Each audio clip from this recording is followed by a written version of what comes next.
Well, hello, and a very warm welcome back to another week on my allotment. And if you watch this channel regularly, you will know that we've been away for a week. Had a fantastic week on Dartmoor with my parents, my daughter and son-in-law, all 6 of us in a cottage that one of my customers very kindly let us use. And it was just the most wonderful week, a real family treat. A whole week, which is rare for me. So yeah, we had a thoroughly good time, and I'll show you a few clips of that when I've finished my ramblings. Back on the plot today, obviously. Sunday morning, as is traditional. Wow, that is quite spectacular. Yeah, got up here nice and early. As I approached, I got a little bit confused because the sky was brightly lit from over the back of the fields. Well, the sun always comes up there. And of course, once I'd parked and got out the van, I realised it was a new moon. And the whole sky was lit up. It was spectacular. Anyway, the sun's coming up now, the moon's gone. And the plot now is all about dieback. Obviously, haven't been here for 8 or 9 days. And the weeds are prolific, and I'm not going to worry about it. I've got all winter to sort that out. But all the squashes, the beans, the courgettes, all the leaves and the growth of the plant have died down. The rhubarb is another one. And of course that's nature's way of suppressing the leaves so that the fruit, any that are left, can ripen in any sun that we get. We've obviously had a lot of rain here because the water butts are filling nicely. So today is really about getting any last crops. I've noticed there's a couple of large courgettes I can pick. I think there's some runner beans. Yeah, any last crops I can get. And then starting to clear up and compost the prolific growth, albeit that it's brown and rotten, that's left, and start to clear the beds. But of course, it's now October, so it's the start of the gardening year, and back at home I've planted some onion sets, some garlic, and I've got broad beans to sow in the next couple of weeks. So it's not all about the dying, it's about the creation of plants for next year. So it's a transitional period. Lots of work to do. Like I say, you know, it is a bit tatty and a bit messy, but I think that's, you know, that's autumn both in gardens and on veg plots. It's a natural cycle.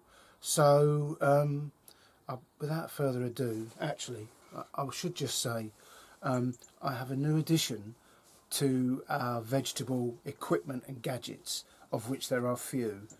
I saw a guy who's got a small holding, and he was processing his runner beans. Now, I like to eat runner beans, but I hate the process of taking off the edges and chopping them and slicing them diagonally, and oh, it's a faff, and I do it rather than Cheryl. So I saw a gadget, and it's a bean slicer.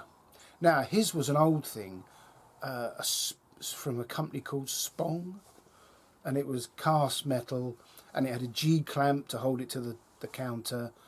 And of course, because it was made of metal, it was long lasting. Like all things, it was better made in the old days. Today's stuff is all cheap plastic, which is what I've got here. I got it off Amazon. It's German made.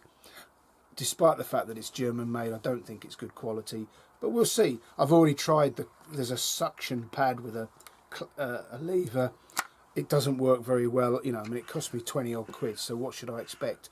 But despite that, I'm quite looking forward to giving this a go today. It'll be when I get home, so it won't feature as part of the video. But bean slicer, Westmark, and I shall give you an overview of how I think it works once we've used it, and eaten the beans, most importantly, because it doesn't take the edges off, which are normally the hard and more stringy part of the bean. But I'm going to give this a go. Anyway, yeah, a bean slicer or bean cutter. Right, without further ado, let's go and have a look at a little bit of our time on Dartmoor. Welcome to Dartmoor.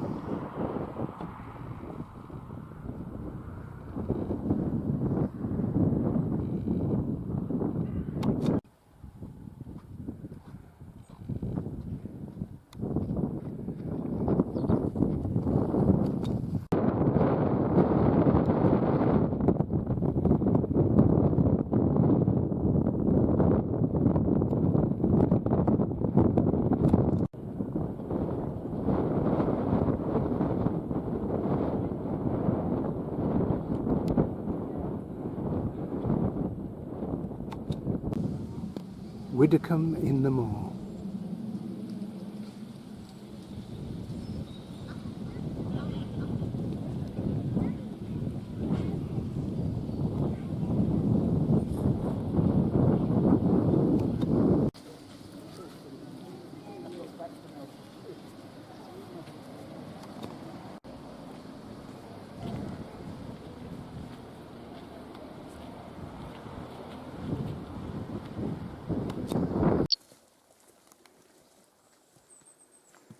A day on the moor.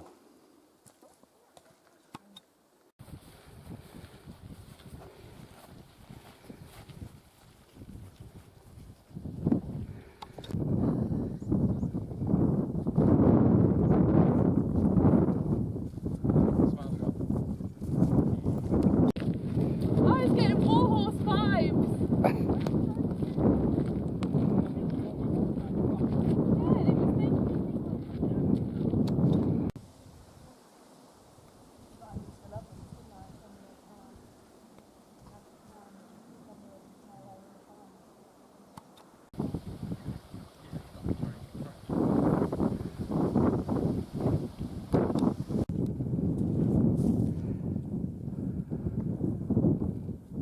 Stone Row, dating back 2,500 years BC. Disused tin mine buildings, and that's the remains of the shaft.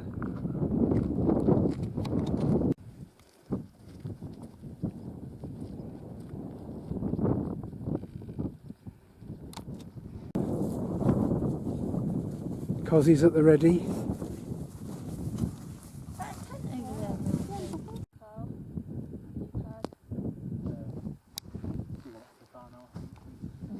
Chickening out now, Ian. So I had this great idea before we even started this walk. No, that's right. Oh.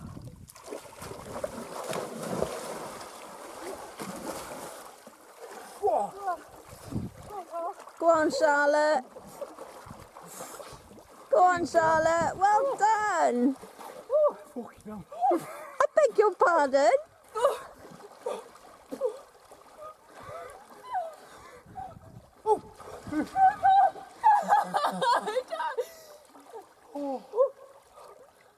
Charlotte, what's that you're saying?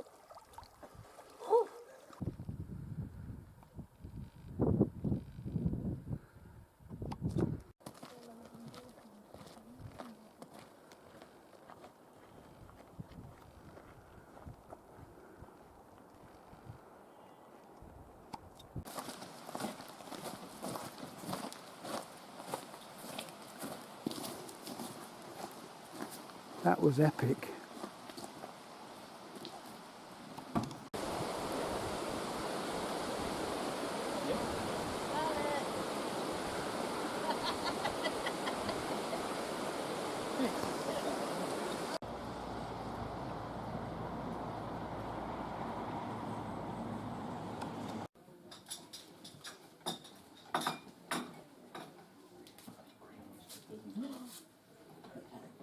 That's been churned locally.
Can you find something flat, please?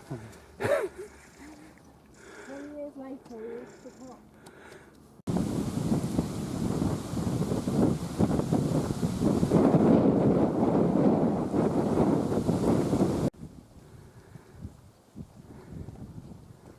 Shine the camera. Yeah.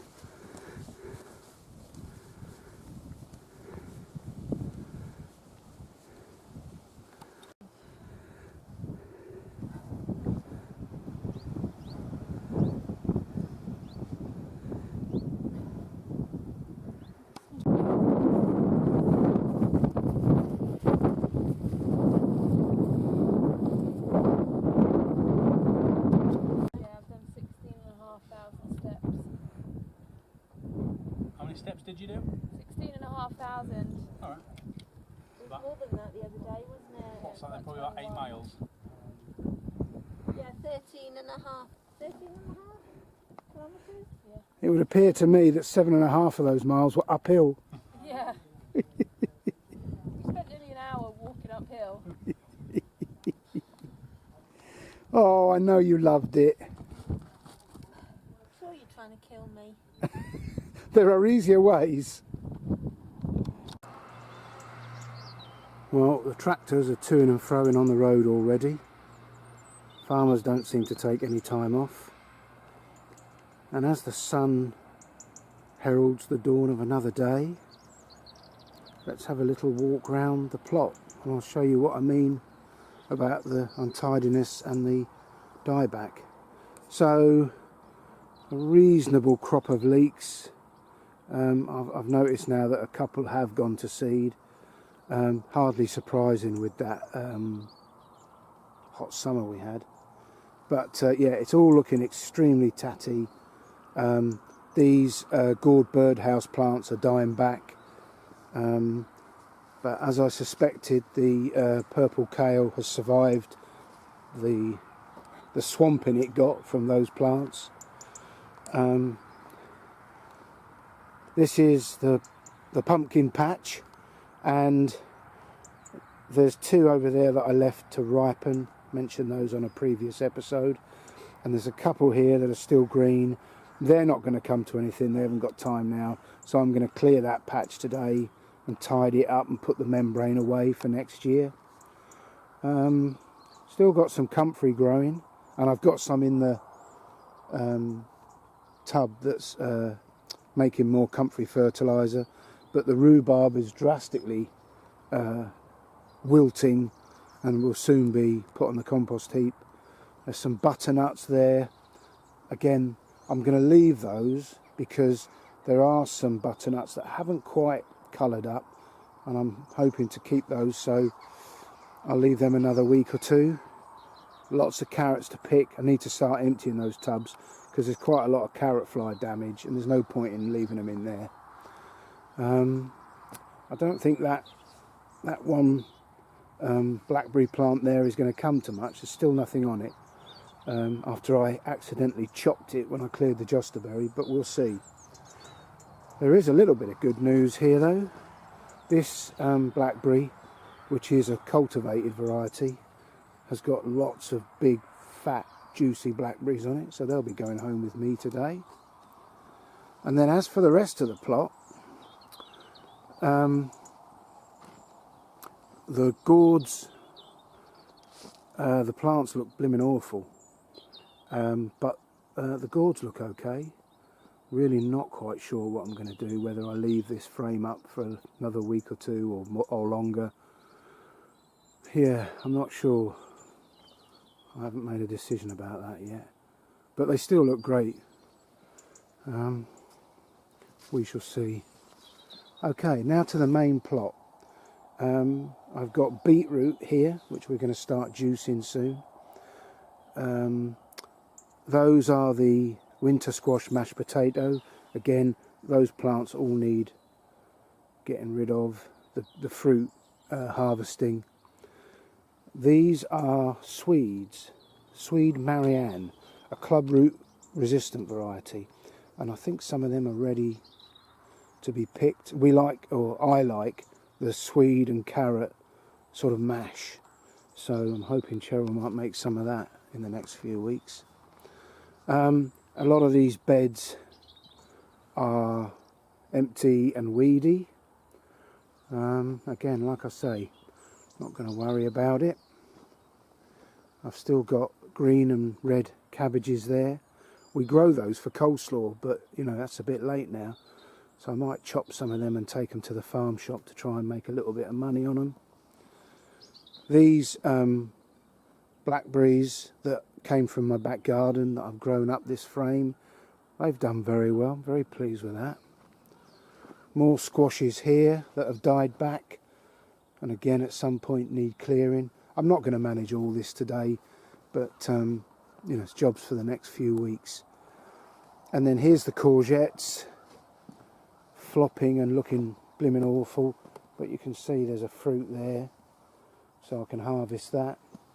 And then the one high spot on the plot is these marigolds and the cosmos, still flowering. Fantastic. The ones that were against the shed, I took them out before we left because they got an absolute bashing from the wind and they flopped all over the path. So I thought, you know, there comes a point where something is more ugly than it is beautiful. And I'm not just talking about flowers. But yeah, they had to go, so they've gone. Those last sunflower plant there has got to come out. It's that time of year when the remembrance flag goes up. Although the dahlia and the zinnias over by the picnic bench still look fantastic. Yeah, and so that brings us to the top. A couple of things to point out here. First, and very obviously, is the beauty of the autumn colour on the leaves of the blueberries. And then there's this one spinach, New Zealand spinach plant. I didn't plant this, I didn't sow it, it just came up in this raised bed. And it's absolutely swamped the two young blueberry plants I've got. I cannot believe how vigorously it's grown out of the raised bed, across my carrots, onto the path. It's over there, it's going up and over the blue crates. It's quite astonishing. And then here I've got 6 cauliflower plants that I thought, well, that would be a good idea. I'll put them in and overwinter them and I'll get some early cauliflower. And I've gone away this week thinking, well, it's October, the cabbage fly have finished, and they've been absolutely ravaged. I don't know if we've got, I mean, I've never had a problem with pigeons, but they look absolutely awful. Complete disaster. Anyway, can't help that. A few pumpkins left over that I think rather than leave them there, I'll take them down the farm shop. Not forgetting, round the back I've got my 4 tubs of parsnips that we may start to eat soon. And as the sun comes up, that concludes the plot tour. Now, to work, or maybe a coffee in the shed first.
I mentioned earlier that I've started off some onions and garlic they're in individual cells in the greenhouse, but I've got more than that. So I've got some garlic and some more onions, red and white, Autumn Champion and Electric, and I'm going to put those straight in the ground against my better judgment, because the birds will have a field day, but we'll see.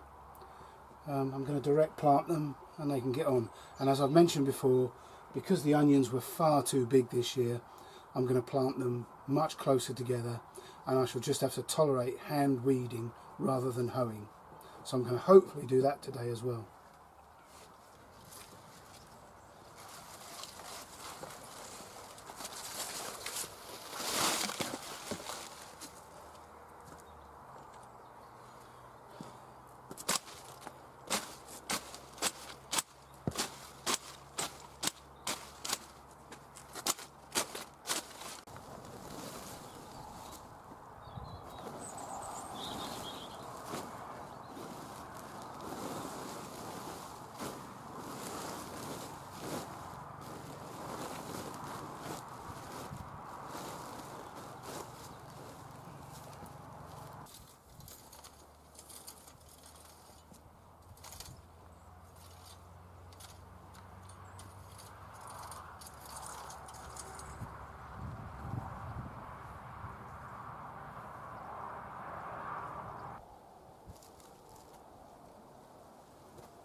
Right, so this is a completely different approach for me to really pack them in and produce better, more usable size onions.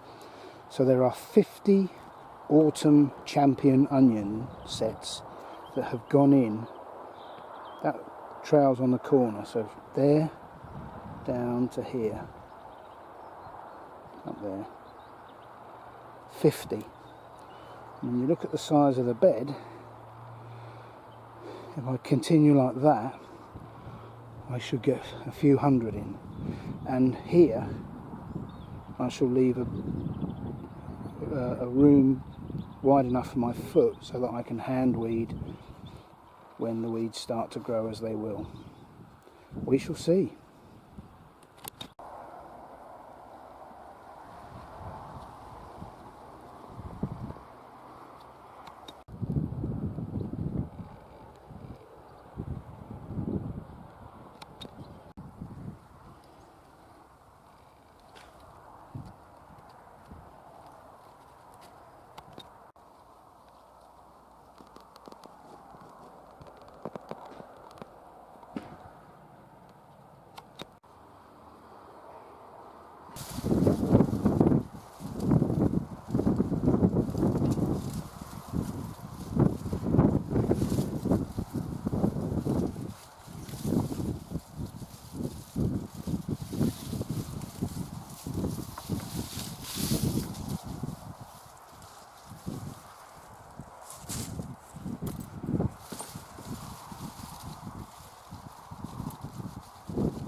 First parsnips of the year. Very happy.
Well, I'm taking home a few of the Sapo Mira main crop potatoes, and an assorted picking here under instructions from the boss. First ever Swedes I've grown, so I'll be interested to see how they cook. Yeah, very happy with the harvest. I'm under instructions from the boss to get home early to prepare the veg for dinner, so I'm calling that a day. Really productive day. Definitely now into the autumnal crops, so what you saw, and this week ahead I shall just carry on sorting out the beds. At some point those marigolds have got to go so I can get in amongst the asparagus and weed it. But it's really good. And I went back down the farm shop with another large basket full of the winter squash mashed potatoes. I don't know why I've grown as many as I have. I took 30 down the week before we went away and they all sold, every one of them. And I just took 14 more down this morning, and when you look at the two beds where they're growing, it doesn't look like I've taken anything. Why on earth I grew so many? Do you find that sometimes you look back on it and you think, why did I do that? You know, we eat a lot of butternut in soups and stews and so on and so forth, and I've almost grown none, but I've grown, well, it's got to be well over 100 if not a lot more, of the winter squash mashed potato. Yeah, I don't know. You'd have to learn every year, don't you? And I found a bed for the onions that has never had onions in. I started here in 2017, and I've got records of what I've grown in each bed for each year. And the bed I'm putting them in has never had onions in so long as I've had the plot. So that's reassuring, because I have had the odd onion with, you know, white rot or whatever they call it. Anyway, thank you for joining me. Thanks to those who've subscribed. My ever dwindling number. I thought your figures are meant to go up. I always do things differently. So yeah, thank you very much. I will be around next weekend, so I'm sure I'll post again. But until I do, thanks for watching. Take care. Bye for now.